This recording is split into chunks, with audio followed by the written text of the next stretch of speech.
दोस्तों, जो लोग नेक दिल के होते हैं वो अक्सर दूसरों की मदद करते रहते हैं और कभी ये सोचना नहीं चाहिए कि ये बंदा मेरी जान पहचान का है या इस लेवल का है, मुझे इसकी मदद करनी चाहिए या नहीं करनी चाहिए।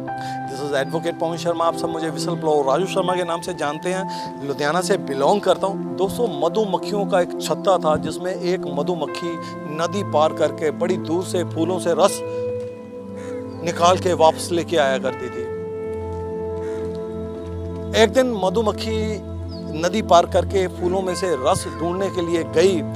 फूल मिल नहीं रहे थे। उसे बड़ी मेहनत से बड़ी दूर जाके फूल मिले जिसमें से उसने रस निकाला और वापस आ ही रही थी कि इतना थक गई वो नदी को पार नहीं कर पाई और नदी में गिर गई।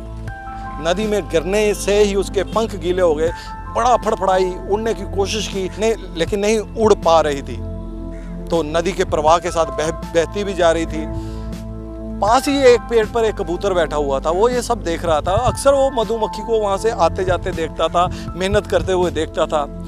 कबूतर के दिमाग में आया कि अगर ये मधुमक्खी की मदद ना की गई तो ये मर जाएगी। उसने उस पेड़ से एक पत्ता तोड़ा। कबूतर ने उस पत्ते को अपनी चोंच में डालकर मधुमक्खी के पास उड़ते उड़ते फेंक दिया। मधुमक्खी ने अपने पूरे जोर से उस पत्ते को पकड़ा और उसके ऊपर चढ़ गई। पत्ता नदी के प्रवाह के साथ बहता जा रहा था। थोड़ी ही दूर जाके मधुमक्खी ने अपने पंख फड़फड़ाए और पानी उससे सूख गया। मधुमक्खी ने वहां से उड़ान भरी और अपने छत्ते में आ गई।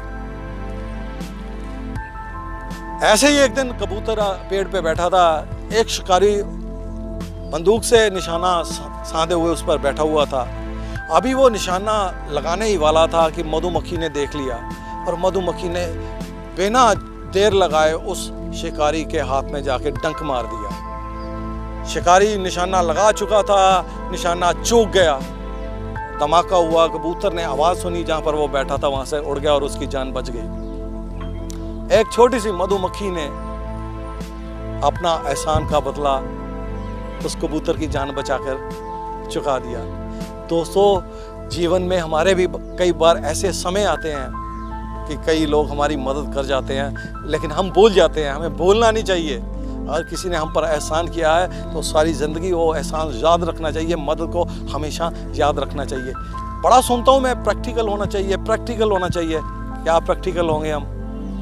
हमारे माता पिता बड़े बुजुर्गों ने तो हमें संस्कार दिए हैं कि अगर मधुमक्खी आपको